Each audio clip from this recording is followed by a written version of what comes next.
You know, some of my favorite games in the entire world, number one, are casual games that you can pick up and put down. But I would say, more than anything, the thread that seems to run throughout all of my favorite games is how or who developed them. This is Cube Runner, one of my favorites. You just tilt the device back and forth to navigate through these cubes. It's very simple, crude graphics, but it gets the job done. I'm entertained. And the fact that it was developed not by a game developer house or publisher, but an indie developer, makes me enjoy it even more. Because I feel that, it was created, and there's something pure about how it was created by an individual, not a company. Not to say that there's not a time and a place for enjoying games that are created by companies, because they usually have a bit more polish to them. But it's interesting. We've got a point out there. It's a story we've posted on LockerGnome.com, and it's titled "Game Publishers Are Obsolete. So Why Haven't Developers Ditched Them Yet?" There have been a few games and applications that have been developed from indie developers simply by them going out to the community and posting something on Kickstarter and asking for a certain set of monies and giving bonuses in return for the people who would invest in them. Let me see if I can find it. I should have pulled this up beforehand. There is a game that is currently on Kickstarter, I hope.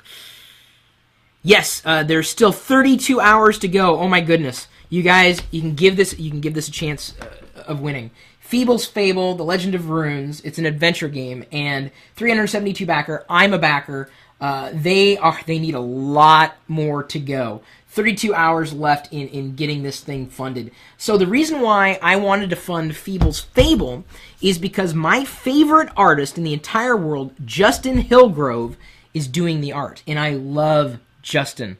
As far as one could love an artist in his eye, he is amazing. In fact, I'm so happy. He found out that Diane and I were married, and he knows that both Diane and I are huge fans of his. And Justin sent us a Darth Vader, a little statuette that he created. Kind of a fun one. Actually, can you grab it? I'll grab it. I can get it. It's right up there by the other statue that Justin gifted us. He's such a nice guy. Impsandmonsters.com. I gotta get that website out there. I've shared his art before. Here's Darth Vader. Or Darth Lundberg. Yeah, gonna need you to come in this weekend. Justin made this. He crafted things together and made it his own. Obviously, he didn't, create and mold everything. But this is a Justin Hillgrove creation. But his art is just so captivating to me that I was willing to back this project, knowing that I could give this game studio, I wouldn't say a major game studio at all, because they came to Kickstarter to get their funding. I want to see Justin and his art come to life in a game, and to actually know that I brought it to life. And it's not that, I don't think that big game publishers can produce great games or bad games. It's just that, have you ever, waited so long for a video game to be released by a big publisher only to be disappointed with the game? Like, what was that? Like, really? I waited for that? How much money did you spend on that? Wow, what a waste. And it just seems to me, and I'm not the only one with the perspective, that these game publishers are increasingly becoming obsolete. Now, granted, there's still a place for game publishers in the world, and we've got a couple of comments that came in on the article, including from Crontab. He says, the main purpose of a publisher today is mostly likely to provide an extremely large amount of money up front to fund the development of a large game.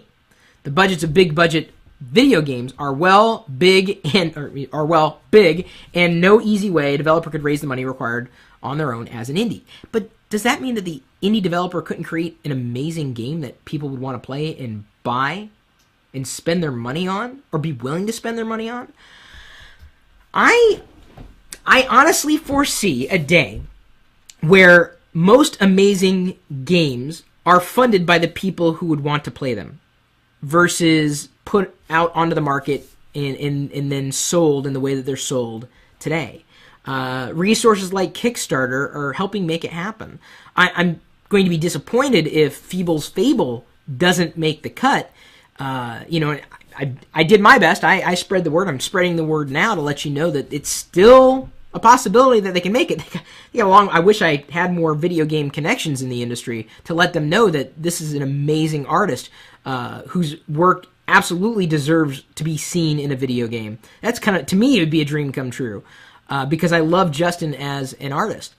So I want to help those indie developers. I love helping the indie developers, especially if they created something or want to create something that I want to experience. And I really believe that the future of video game publishing and enjoyment is going to be through crowdfunding and crowdsourcing rather than through game publishing houses that get the money up front to fund the development on video games that may never actually go anywhere.